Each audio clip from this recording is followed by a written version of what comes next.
Life before Michael was pretty straight-laced: wake up, trade a bit on the stock exchange, head to my job in online advertising, then rinse and repeat. Simple, mundane, but it was mine. I always figured that someday I'd add a family to the mix: husband, kids, the whole shebang. I met Michael at a seminar for amateur traders. He was a speaker, all confidence and broad smiles, talking about big moves in the real estate market. After his talk, we ended up at the same coffee station. Strong coffee, strong investments, right? He joked, pouring himself a cup. Something like that.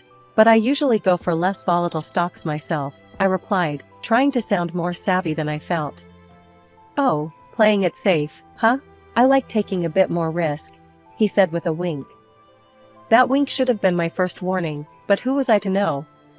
We started seeing each other, and things moved fast, swept up in romance and the excitement of it all.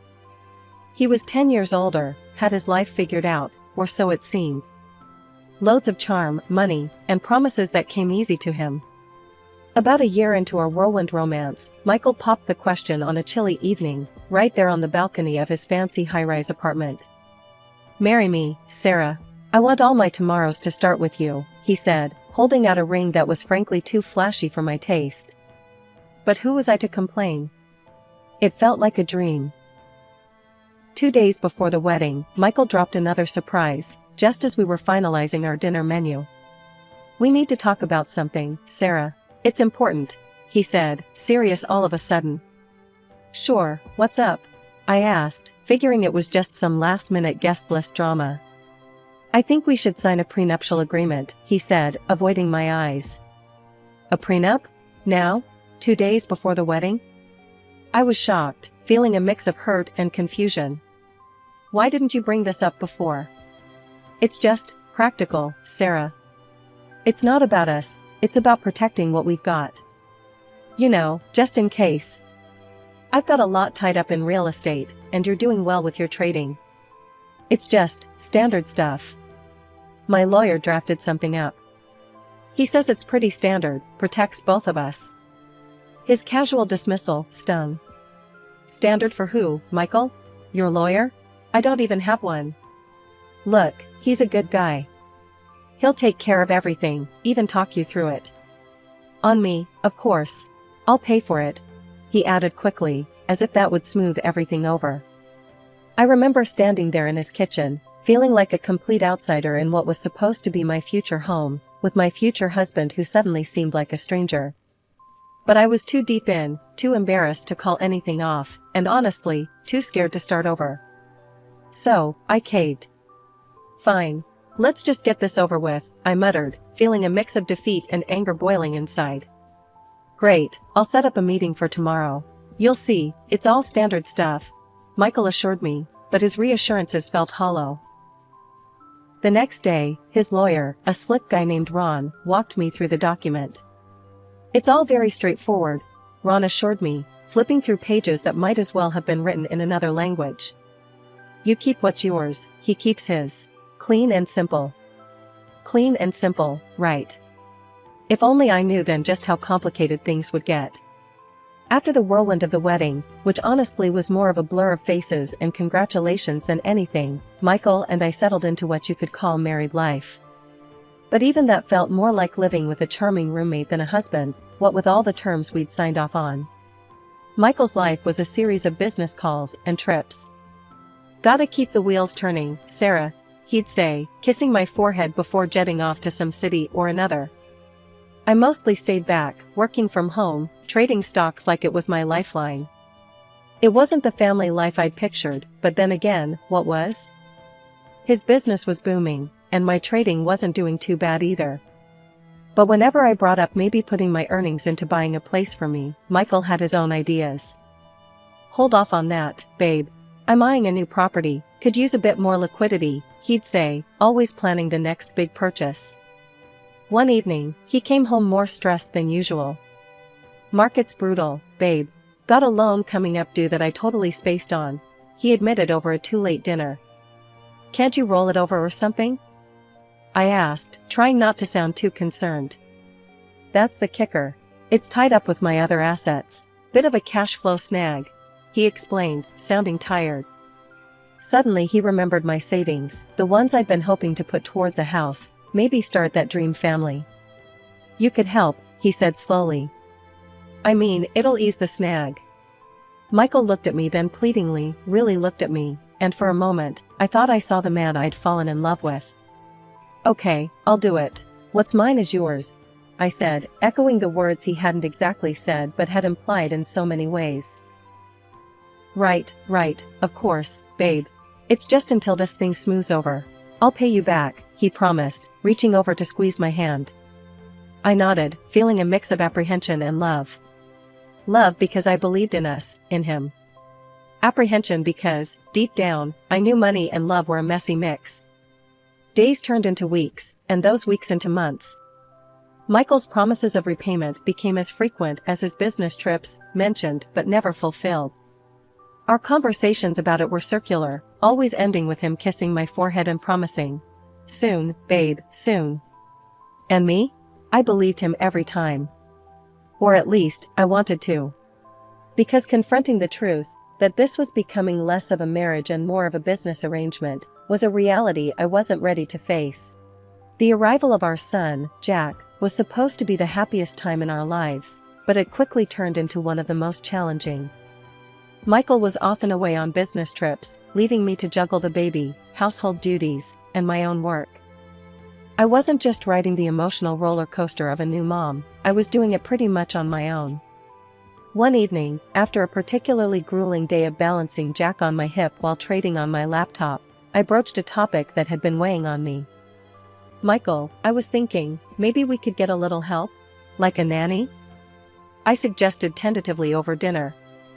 Michael, who had just returned from a trip to Chicago, looked up from his plate, eyebrows raised. A nanny? Sarah, come on, we agreed you'd handle home stuff. Jack needs his mom, not some stranger. But I'm also trying to work, Michael. The trading doesn't just happen by itself, and it's our livelihood too, I countered, feeling the frustration bubble up inside. You're doing fine. What, you want a medal for doing what you're supposed to do? His tone was dismissive, and it stung more than I expected. You knew what you were signing up for. I'm out earning, you're home with the kid. We're both doing our parts, right? As weeks turned into months, the financial strain began to show. Michael stopped transferring money to our joint account, leaving me to handle all the expenses, the taxes on the house, the car payments, groceries, clothes, everything for Jack. It wasn't just the physical toll, the financial juggle was becoming a nightmare. One night, after paying the latest batch of bills and realizing my account was running dangerously low, I confronted Michael. He had just come back from another trip and was in a surly mood. Michael, the joint account is dry. I had to use my savings to cover everything these last few months. When can you transfer some money? I asked, trying to keep my voice steady. He scoffed, tossing his keys on the table. Oh, come on, Sarah. You live in my house, drive my car, and you're still complaining? You should be grateful. Grateful? Michael, I am managing everything here while you're gone. I'm not asking for thanks, but I need support, I said, my voice rising in frustration. Look, I'm dealing with a lot right now. The business needs every penny. You're not the only one with pressures, Sarah, he retorted before heading off to the shower, effectively ending the conversation. It was clear I was on my own. I couldn't rely on Michael, I needed to ensure financial security for myself and Jack. That's when I threw myself into stock trading more seriously. Each day, after Jack fell asleep, I'd stay up, researching and making trades. Slowly, my account began to grow, bolstered by a series of successful deals. Keeping this a secret from Michael felt wrong, but necessary. He had made it clear that his money was his. Well, mine would be mine. I set up a separate account he didn't know about, moving my trading profits there. It was the only slice of independence I felt I could cling to. Jack was growing up fast, and with him, the daily logistics were becoming more complicated. The old car we had was barely hanging on, not nearly spacious enough for his stroller and all the paraphernalia that seemed necessary whenever we stepped out the door.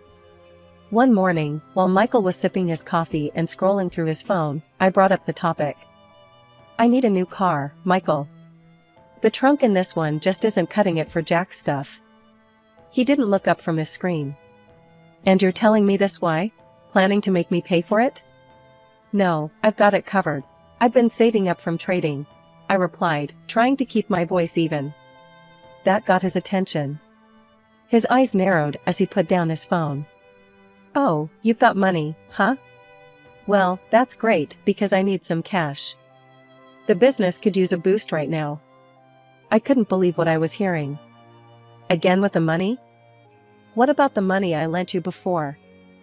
You promised to pay that back, and you haven't. I need a car for Jack, not to sink more into your endless business needs. He shrugged, a smirk forming. Business is what keeps us living in style, Sarah. You should know that by now. Help me out, and I'll get you a new car later. I stood my ground this time. No, Michael, no more. I need to take care of our son. I'm buying the car with or without your help. For a moment, he looked shocked, like he couldn't believe I was defying him. Then his expression hardened. Fine, how about this? If you're so set on this path, maybe we shouldn't be together. You want to split? Because trust me, you won't get a dime in the divorce. Remember that prenup you signed? His words were like a slap. I knew the prenup was there, but his threat to use it so bluntly was still a shock. If that's how you see our marriage, then maybe a divorce is the best thing, I said quietly, the reality of our crumbling relationship hitting me all at once. Fine by me. But remember, you leave with what you came with, nothing. And you'll need to find a new place to live. Consider this your 3-day notice, he said coldly, pulling out a drawer and tossing the prenuptial agreement on the table between us. I glanced at the document, the unfairness of it all burning in my chest. You think you can just throw me and Jack out like we're nothing?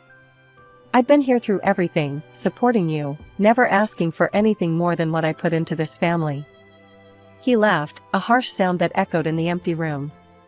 You think any of that matters? I've got the best lawyers. Don't try to fight me, Sarah. You'll lose.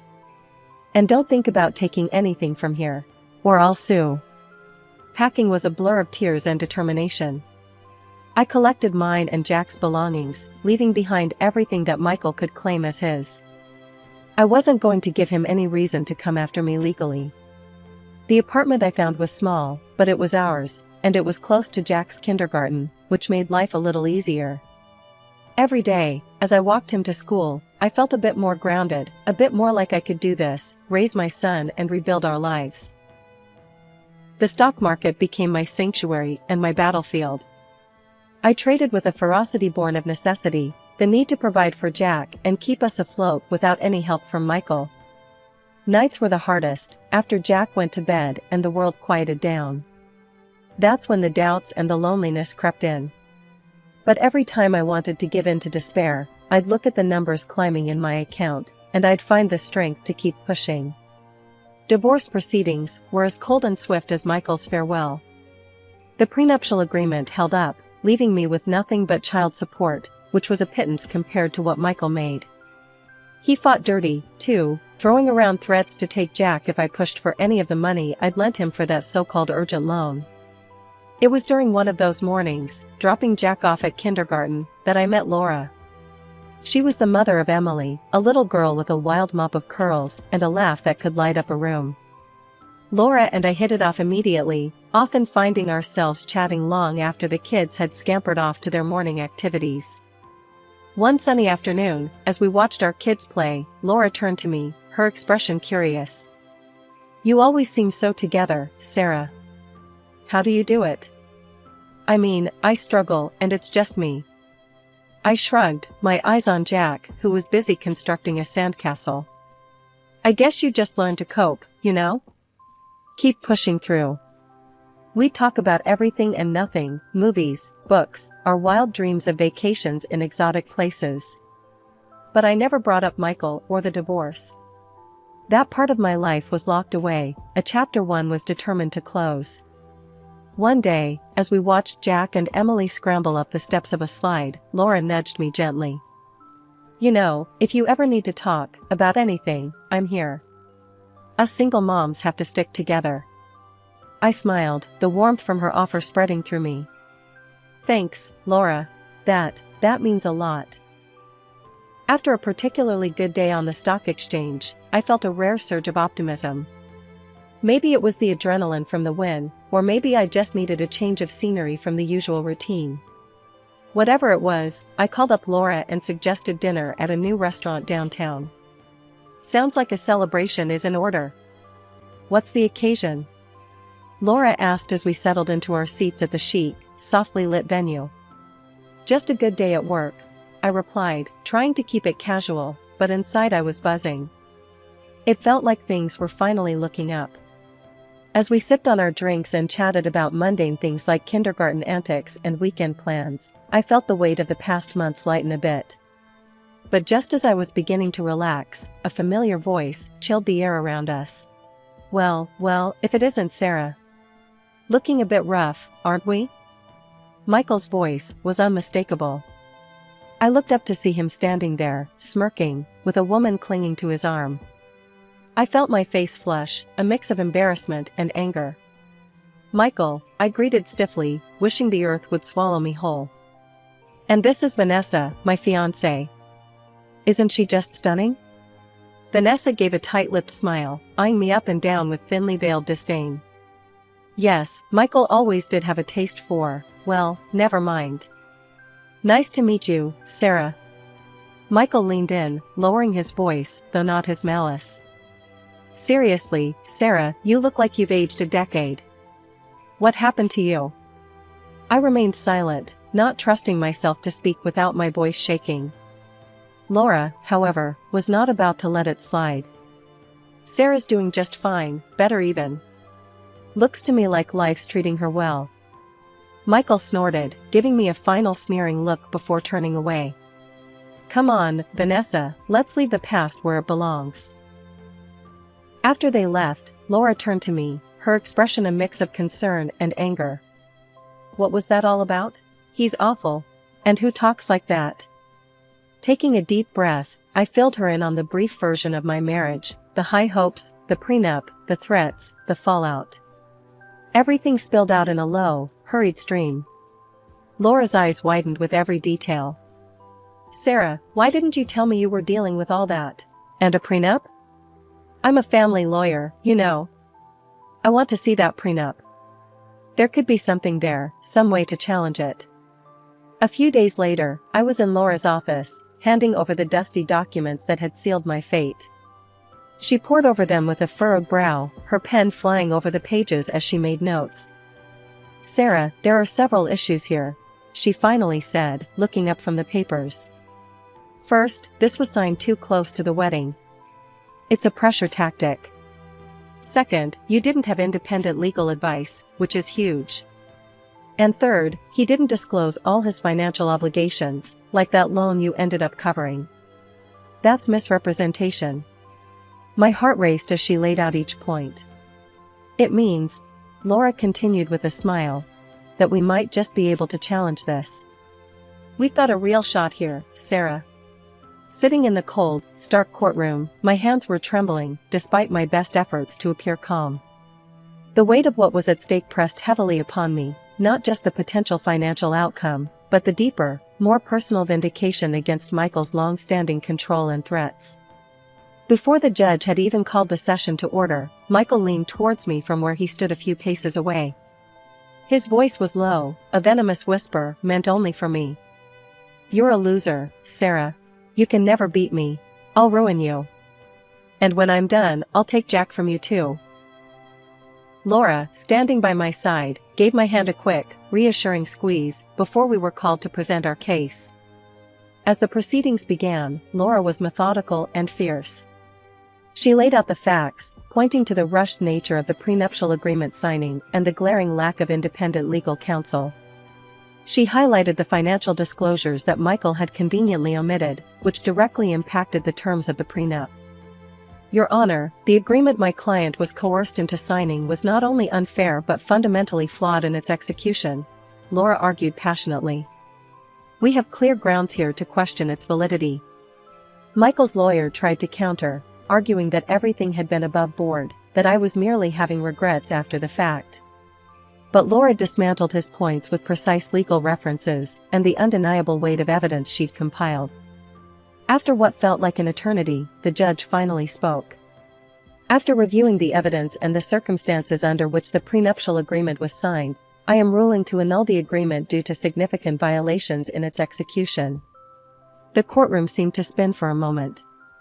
Laura turned to me, a triumphant smile spreading across her face. We did it, Sarah, she whispered. Michael's reaction was instantaneous. His face turned a shade of red I'd never seen before as he stood up, his chair clattering behind him. This isn't over. You won't get a dime from me, he shouted, his voice echoing off the high ceilings. The judge warned him to settle down, but Michael's fury was palpable. As we left the courthouse, he followed, his threats spewing out like venom. I turned on my dictaphone and let it record every bitter word, every promise of revenge. You'll regret this, Sarah. I'll make sure of it, he hissed as we walked down the courthouse steps. Later, at the police station, I played the recording. An officer took notes, his expression growing increasingly concerned with each threat uttered. We'll give him a warning. He's not to contact you or approach you. Any further incidents, and we'll take more serious action, he promised. As I left the police station, the legal documents confirming my ownership of 2 city center apartments and several commercial properties securely in my bag, I felt a mix of exhaustion and exhilaration. Over $2 million in assets, it was almost impossible to comprehend. But more than the financial security, it was the freedom from Michael's shadow that felt like my true victory. The passive income from renting out real estate was more than enough to provide for Jack and me, and it allowed me to cut back on the frantic trading that had consumed so much of my time. These days, I spend a lot more time with Jack. He's growing up fast, and every moment with him feels precious. We often visit the park, and I watch him play, his laughter mingling with the breeze. One sunny afternoon, as Jack played on the swings, Laura joined us, her daughter Emily in tow. She plopped down on the bench next to me, a smile spreading across her face. You look good, Sarah. Really good. Like a weight's been lifted, she observed, handing me a cup of coffee she'd picked up on her way. Thanks, Laura. It feels that way, too, I replied, taking a grateful sip of the coffee. I'm thinking about buying a house, you know, a real home for Jack and me. Something with a garden, maybe even a place for a dog. As we talked, the conversation shifted to Michael and how dramatically things had changed. Laura kept up with the legal community grapevine, which had plenty to say about my ex-husband's downfall. Word is, Michael's not doing so well. His new fiancée, Vanessa, left him, and a lot of his business partners have pulled back. They don't want to be associated with his reputation after the trial, Laura said, not hiding her disdain. I nodded, not surprised, but relieved I was no longer part of that drama. I heard about Vanessa. Can't say I'm surprised she didn't stick around. Michael's true colors are hard to live with. The idea of Michael's downfall didn't bring me joy, but there was a sense of justice in seeing someone who had done so much harm finally face the consequences of his actions. I was just glad to be out of the storm and into calmer waters. Our conversation drifted to lighter topics, upcoming school events, vacation plans, and community activities. Normal life stuff, the kind I had longed for during all those tumultuous years. Later that day, after Emily and Laura had left, Jack and I walked home, his small hand in mine. Mom, can we really get a dog? He asked, his eyes wide with hope. Yeah, buddy, we can. I smiled down at him. We'll have a big yard for him to play in, and you can help pick him out. Jack's excitement was infectious, and as we talked about what kind of dog we might get, I felt an overwhelming sense of gratitude for the new life we were able to build. It was a far cry from the uncertainty and strife of the past years. I no longer looked over my shoulder, worried about what Michael might do next. Instead, I looked forward to house viewings, to Jack's laughter filling a home that was truly ours, to new memories made in a garden under the sun, and to the simple joy of picking out our new dog.